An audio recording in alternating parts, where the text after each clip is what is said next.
থেকে আমাদের প্রতিনিধি পিয়ালি মিত্র রয়েছে আমাদের সঙ্গে বিবি গাঙ্গুলি স্ট্রিটে, সেখানে তাপস রায়ের বাড়ির সামনে থেকে আমাদের সঙ্গে রয়েছেন আমাদের প্রতিনিধি অর্কদীপ্ত এবং সৌমেন উত্তর দমদম থেকে সুবোধ চক্রবর্তী বাড়ির সামনে থেকে আমাদের সঙ্গে রয়েছেন সৌমেন। আমি প্রথমেই পিয়ালির কাছে চলে যাব। পিয়ালি, একটু আগেই তুমি যেটা জানাচ্ছিলে যে সুজিত বসুর মন্ত্রীর দুটো বাড়িতেই শুধু তল্লাশি নয়, শ্রীভূমি স্পোর্টিং ক্লাবের সামনেও এবার সিআরপিএফ মোতায়েন করা হলো।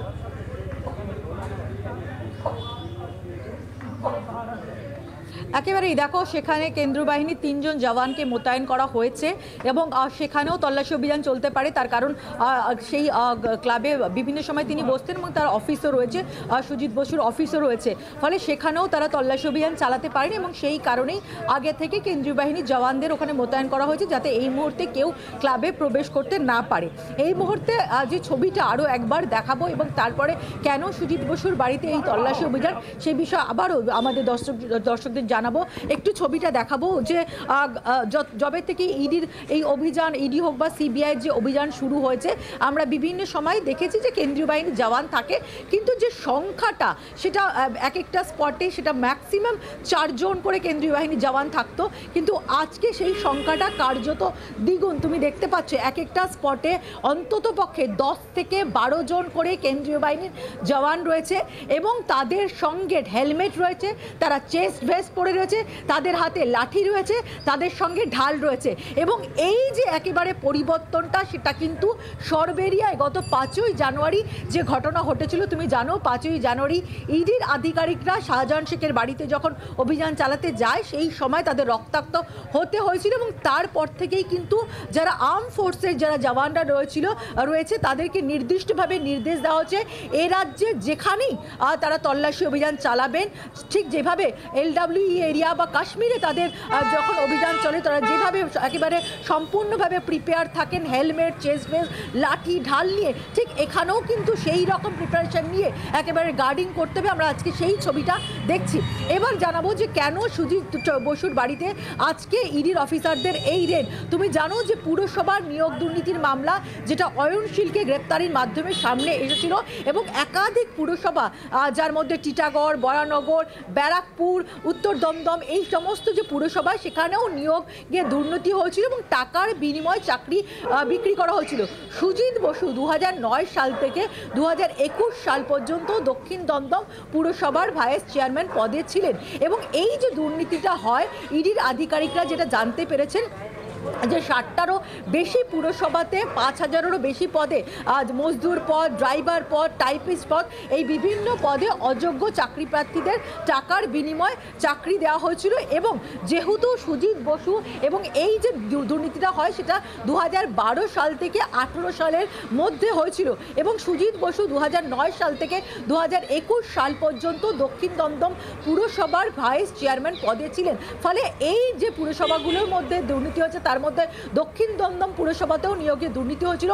ফলে যেহেতু তিনি সেই সময় ভাইস চেয়ারম্যান পদে ছিলেন এবং সেখানেও একাধিক চাকরি প্রার্থীকে টাকার বিনিময়ে বেআইনিভাবে নিয়োগ করা হয়েছিল বলে অভিযোগ করছে, ফলে যেহেতু তিনি দায়িত্বে ছিলেন ফলে তার নজরে কি করে এড়িয়ে গেল, তিনি এ সম্পর্কে কি জানেন, ইতিমধ্যেই বেশ কিছু নথিও তারা সংগ্রহ করেছেন, সেইগুলোর প্রেক্ষিতে সুজিত বসুর কি বলার রয়েছে এই সমস্ত বিষয়ে, এই সমস্ত কারণেই কিন্তু এই মুহূর্তে সুজিত বসুর যে দুটো বাড়ি রয়েছে একই এলাকার মধ্যে, সেই দুটো বাড়িতে কেন্দ্রীয় বাহিনীর জওয়ানরা ঘিরে রেখেছেন এবং ইডির অফিসাররা তারা সার্চ করছেন এবং তার পাশাপাশি শ্রীভূমি স্পোর্টিং ক্লাব যেটা সুজিত বসুর ক্লাব হিসাবেই পরিচিত এবং যেখানে তার অফিসও রয়েছে সেখানেও কিন্তু ইডির আধিকারিকরা তল্লাশি চালাতে পারেন বলে মনে করা হচ্ছে। পিয়ালি, তুমি আমাদের সঙ্গে থাকো। আমাদের অপর প্রতিনিধি সৌমেন রয়েছে আমাদের সঙ্গে, আমি চলে যাবো সৌমেনের কাছে। সৌমেন, সকাল 6:30 থেকে ইডি অভিযান শুরু হয়েছে, এখনো পর্যন্ত কি আপডেট রয়েছে? দেখো, একদমই তাই। এখন 10টা বেজে গেছে। সকাল 6:30 থেকে কিন্তু সুবোধ চক্রবর্তী প্রাক্তন চেয়ারম্যান এবং বর্তমানে তিনি 19 নম্বর ওয়ার্ডের কাউন্সিলর এবং যেই সময় এই যে নিয়োগ দুর্নীতি এবং সেই সময় কিন্তু তিনি উত্তর দমদম পৌরসভা চেয়ারম্যান ছিলেন এবং এরপরে আমরা একাধিকবার আমরা যেমনটা দেখেছিলাম যে সিবিআই এবং ইডি তার বাড়িতে হানা দিয়েছিল এবং বেশ কিছু নথি তারা সংগ্রহ করছিল, যার মধ্যে তার ব্যাংকের নথি থেকে ধরে সবকিছুই সংগ্রহ করেছিল।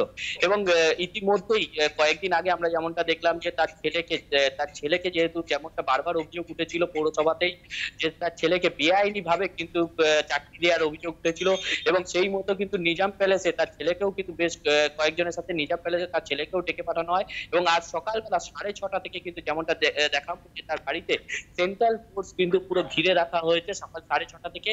এবং তার পাশাপাশি তাকে কিন্তু ভেতরে জিজ্ঞাসাবাদ করছে ইডি আধিকারিকরা, এরকমটাই কিন্তু জানা যাচ্ছে। এবং বলবো যে প্রায় থেকে 2.5 ঘন্টা অতিক্রম হয়ে গেছে, এখনো পর্যন্ত কিন্তু সুবোধ চক্রবর্তীকে ভেতরে জেরা করা হচ্ছে। এবং জানতে চাওয়া হচ্ছে, যেমনটা আমরা জানতে পারছি যে যেহেতু বারংবার যেটা উঠে আসছিল যে অয়নশীলের সংস্থার সাথে কি সম্পর্ক, এবং যে চাকরি দুর্নীতি হয়েছিল যে উত্তর দমদম পৌরসভায়, এবং সেখানে যে 58 জনের চাকরি হয়েছিল, এবং সেই 58 জনের চাকরির মধ্যে তার ছেলের চাকরিও ছিল, সেটাও বেআইনি ভাবে নিয়োগ করা হয়েছিল বলে অভিযোগ বারংবার উঠে এসেছিল।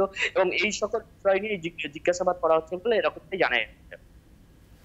তুমি আমাদের সঙ্গে থাকো সৌমেন। আমাদের অপর প্রতিনিধি রয়েছে আমাদের সঙ্গে অর্কদীপ্ত রয়েছে বিবি গাঙ্গুলি স্ট্রিট থেকে। অর্কদীপ্ত, কি চলছে ওখানে?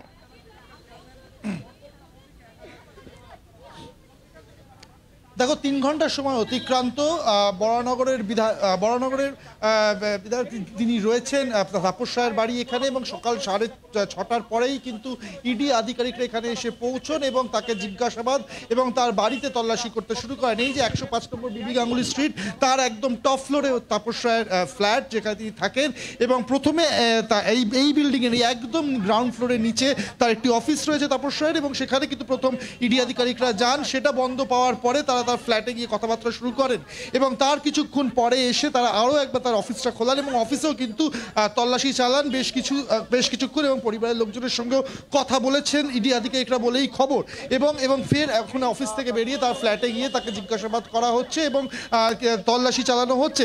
দেখো, মূলত হচ্ছে পুরো নিয়োগ দুর্নীতি, তার সাথে তাপস রায়ের কোনো যোগসূত্র রয়েছে কিনা, বা বরানগর মিউনিসিপ্যালিটির চেয়ারম্যান অপর্ণা মল্লিক, তাকে বেশ কয়েকবার জিজ্ঞাসাবাদ করা হয়েছে ইডির তরফ থেকে, এবং সেই সূত্র ধরেই কোনো যোগসূত্র রয়েছে কিনা সেই বিষয়ে খতিয়ে দেখতে, বা তাকে তিনি কিছু এই বিষয়ে অবগত কিনা, তাপস রায় অবগত কিনা সেই বিষয়ে জানতেই কিন্তু মূলত ইডি আধিকারিকরা এসছেন এখানে, এমনটাই ইডি সূত্রে খবর। তবে যে বিষয়টা বারবার বলছি, সকাল থেকে যে বিষয়টা আমরা দর্শকদের দেখিয়েছি, যে অত্যন্ত লক্ষণীয় জিনিস, যেটা পিয়ালিও বলছিল একটু আগে, যে ফোর্সের সংখ্যা এবং ফোর্সের সাথে যে সমস্ত জিনিস রয়েছে যেগুলো সাধারণত আমরা রেডের ক্ষেত্রে দেখি না, ইডি রেডের ক্ষেত্রে, সেটা কিন্তু যথেষ্ট তাৎপর্যপূর্ণ। যেমনটা পিয়ালিও একটু আগে বলছে যে কোথাও গেলে মাত্র 4 জনের বেশি খুব জওয়ানদের দেখা যেত না, আজকে প্রায় 12 থেকে 14 জন জওয়ান কিন্তু এই বিল্ডিং প্রিমাইসেসের ভিতরে রয়েছেন, এবং পুরো বাইরেটাকেও কিন্তু ঘিরে রাখা রয়েছে এই পুরো বিল্ডিংটাকে।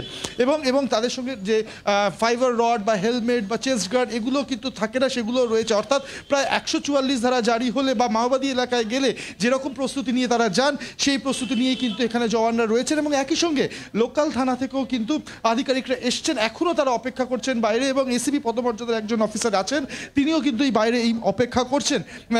তাদেরকে একবার ভিতরে ঢুকতে দেওয়া হয়েছিল, এবং তারপর কিছুক্ষণ কথা বলার পর ফের তাদেরকে কিন্তু প্রিমাইসেসের বাইরে চলে যেতে বলা হয়। এবং তার এই মুহূর্তে একদম যে বিল্ডিং 105 নম্বর বিবি গাঙ্গুলি স্ট্রিটের যে বিল্ডিং যেখানে তাপস রায়ের বাড়ি, তার বাইরেই তারা অপেক্ষা করছেন।